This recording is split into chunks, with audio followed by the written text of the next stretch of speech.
Hey, how's it going, wonderful magical people? Welcome to Spiral Monolith, the channel dedicated to magic, witchcraft, paganism, the occult, the tarot, and all things adjacent. My name's Ty, and firstly, I just want to give a huge thank you to everyone who has subscribed to the channel thus far. I've been really blown away and quite overwhelmed by the support this channel's been getting just in its first couple of weeks. Almost at 50 subscribers, which this early in the game is, yeah, just really amazing. So thank you so much for all the support, and thank you so much to everyone who has watched and resonated with my videos thus far. So today I really wanted to make another kind of follow-on video to the two introductory videos that I have posted so far, talking about my relationship with Lilith, my experiences working with her, how she came to be my matron deity, and it's probably going to be kind of the first in maybe an ongoing series about my experiences working with her and what it's been like kind of having her as my matron deity and how she has, you know, really positively impacted my life and impacted my craft and has been the most profound and inspiring force for my craft and for my magic and for my spirituality and really for my personal life in general as well.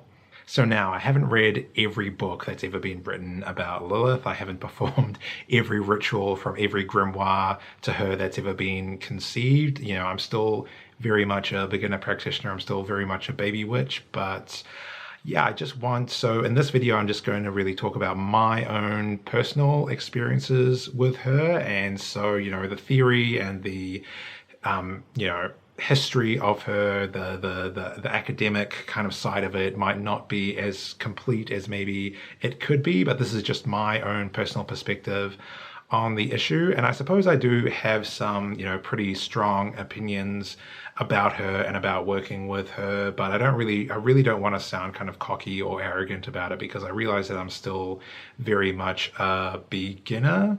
But I really can't deny my bond with her and what a force she's been in my life, you know, over the past sort of 10 months or so that I've been, you know, working with her, that she's been in my life.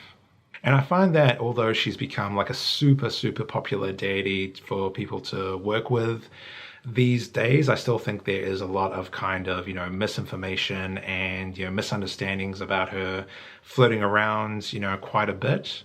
So first things first, I'm just gonna, you know, put it out there just so it's out there.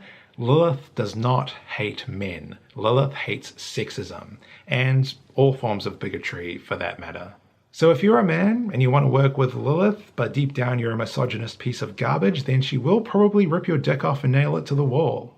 But if you're a decent human being who respects all genders and is all for gender equality, then you should be good.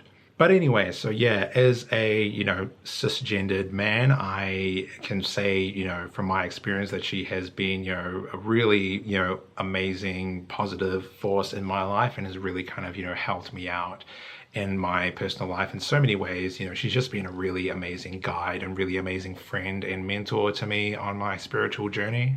But like I said a couple of videos ago, you know, the first time she ever appeared to me, she did scare the absolute crap out of me because, you know, not only was it the first time I'd ever had a deity or a spirit or entity or anything reach out from the beyond and say like, hey, how's it going?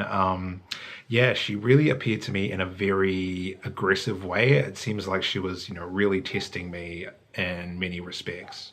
So the way she appeared to me for the first time was, you know, I was going through a bit of a rough patch in my life. I was, you know, doing some really deep kind of meditation and, you know, at that point I was, you know, starting to dabble in magic and the occult and becoming very curious about it. And so I was just, you know, sending signals out to see if anyone would answer. And yeah, they most certainly did. I remember it being like this giant room of fire that was just like all around me, and I could see figures in it, whether they were dancing or whether they were making love or both, I don't know, but they were just kind of, you know, just really, it was yeah, really beautiful, really intense, but really beautiful kind of, you know, sensual energy going on. And through it, Lilith emerged, and the way she appeared to me, like I could see she had just that fire was in her eyes, and she just kind of like jumped on me. It was almost like being attacked by a wild animal. And, you know, I remember her holding me down and just kind of like staring just deep into my eyes with her claws sunk into me. And just after a couple of moments, you know, she just kind of, I don't know, loosened her grip, and this big smile kind of like formed on her face, and she had just this kind of like moment of just like, nah, I'm just messing with you, man.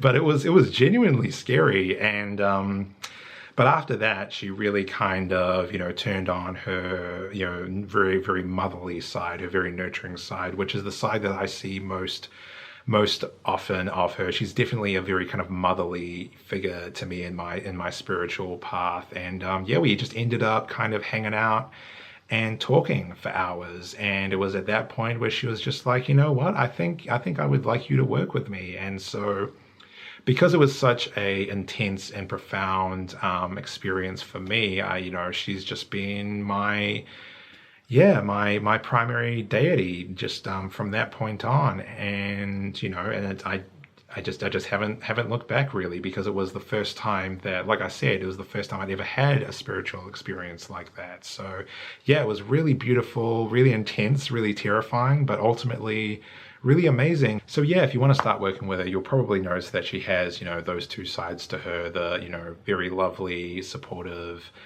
guiding, and yeah, just really, really amazing motherly side to her. But then she can also have the really ferocious warrior succubus side to her as well. So even though she appears to me for the most part as that very kind of nurturing, loving teacher and support who gives me, you know, advice and guidance and affection when I need it, there have been times when she has been, you know, like genuinely furious at me. And it's typically times when I have been slipping back into bad habits, when I've been slipping off my life path and haven't been taking care of myself as much as I possibly could. You know, there have definitely been times when she's just grabbed me and given me a good slap and just been like, you know, get your act together, man. Come on, you're better than this. Because I do think that, you know, she does really show a form of love, and sometimes a form of tough love that is all about helping you live up to your fullest potential. You know, it comes out of a strong desire to want to help the people who work with her to, you know, come into their true power and achieve their true will and find their purpose within the world. And, you know, I don't want to blow my own horn or anything like that. I don't think there's anything particularly special about me, but I do think that, you know, she does see potential in people. She sees potential in people, and she really is passionate about, you know, those people who do want to work with her. She's very passionate about, you know, just helping to ignite that, and she's passionate about helping you to keep your flame lit in terms of your passion and in terms of your purpose and in terms of you achieving your goals and being the best version of yourself you can possibly be. For those people who work with her, I think, yeah, she is definitely, you know, all about that, all about helping you, just fulfill your purpose and be the best you that you can be. And so from my personal experience and the experiences I've heard from other practitioners, she does really appear in people's lives when they're going through a particularly rough period, usually when you're facing something really difficult in your life and when you're particularly vulnerable, especially when you have to, you know, maybe start a new life or leave a really toxic situation, or, you know, you have to rebuild and reassess in some way, you know, from what I've heard, people who are leaving really bad situations or people who really need to, you know, start their life again, that's when Lilith tends to appear in their lives to them. And she's also a really amazing protector of really vulnerable and marginalized people as well. People who are on the fringes of society who maybe don't feel like they particularly belong anywhere in the world, which is why a lot of queer and trans practitioners might work with her. A lot of, you know, practitioners who are survivors of sexual assault, or a lot of practitioners who have disabilities, or, you know, just anything else that might make someone feel a little bit lost and alone, and, you know, really kind of might be struggling to find a place to belong in society. And on an archetypal level, she definitely represents to me she represents a lot of things there, but a lot to do with gender and sexuality for sure.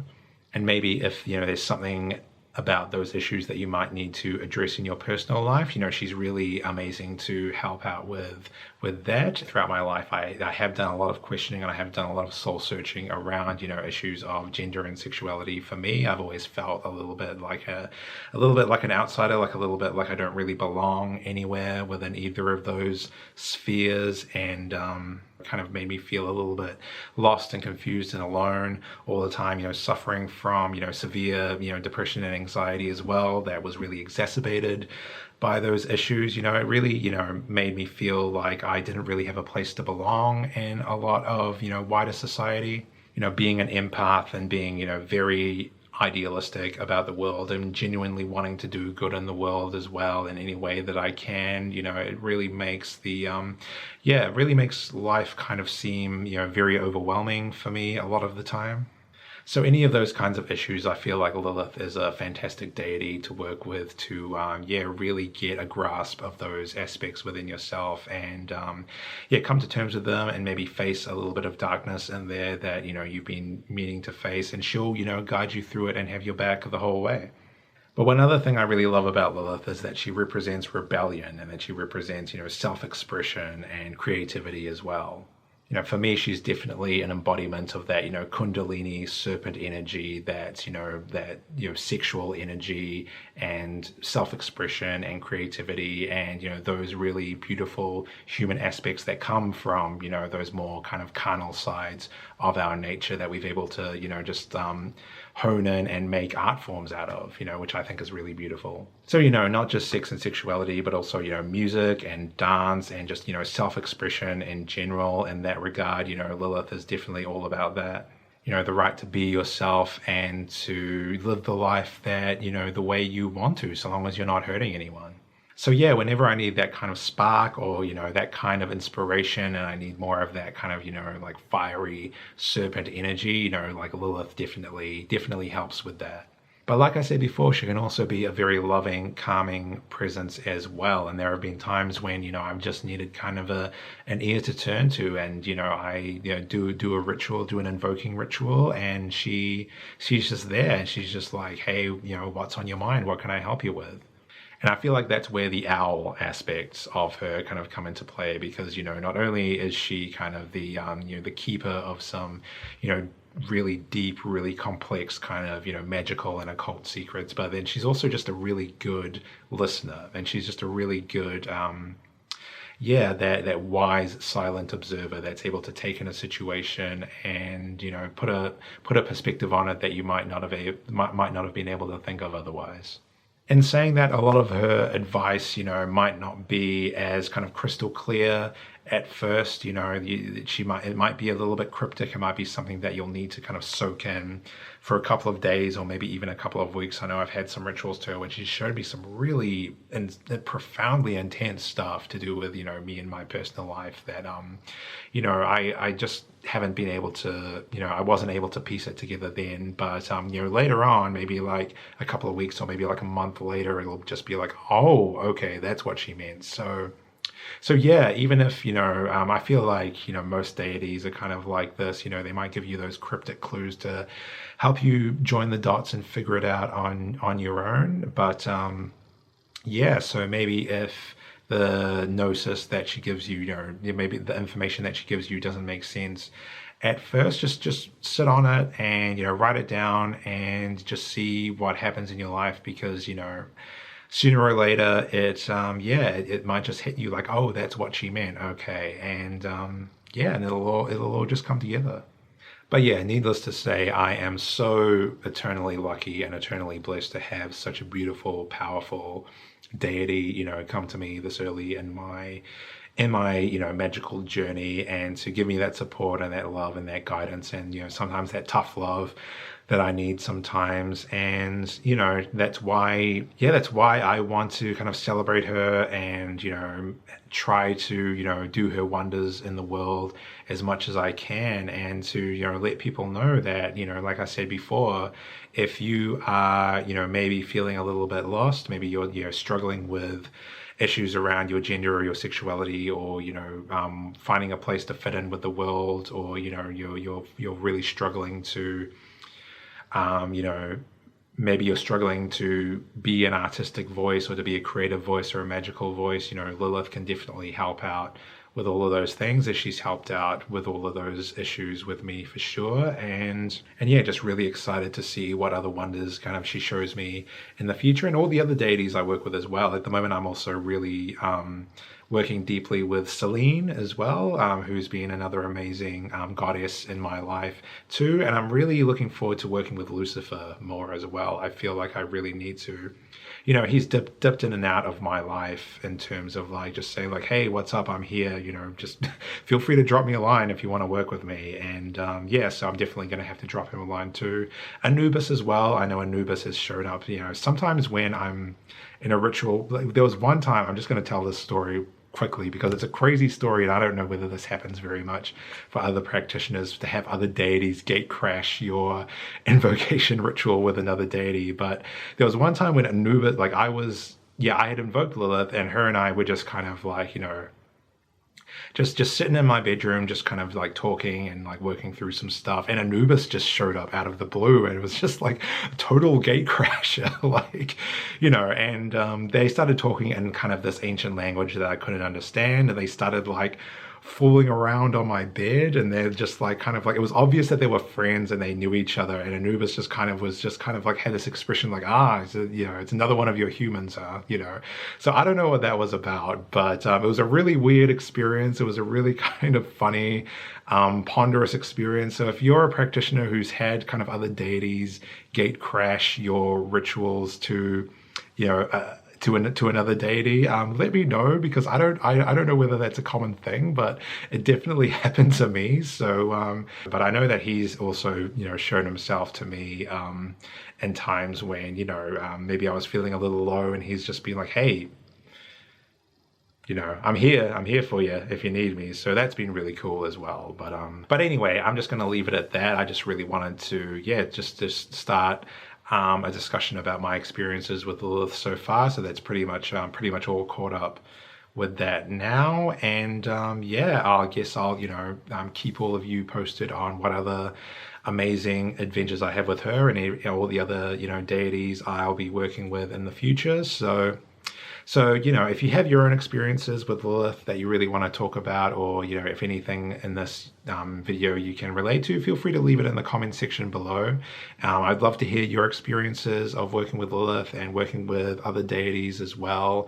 Yeah, if you haven't subscribed already, so close to 50 subscribers. So if you haven't subscribed already and you like this video, you know, it'd mean a lot to me if you subscribed and, you know, get notified and give it a thumbs up or a thumbs down, or, you know, however you vibe with. And yeah, I guess I'll just leave it at that. But so I'll be back on Monday, of course, for your weekly tarot forecast. Really excited about that. I've been really excited that they've been resonating with people. And yeah, so hope everyone is having a fantastic weekend. Darkest blessings, lots of love to everyone out there, and I'll see you in the next video. Take care of yourselves, take care of each other, and yeah, I'll see you soon.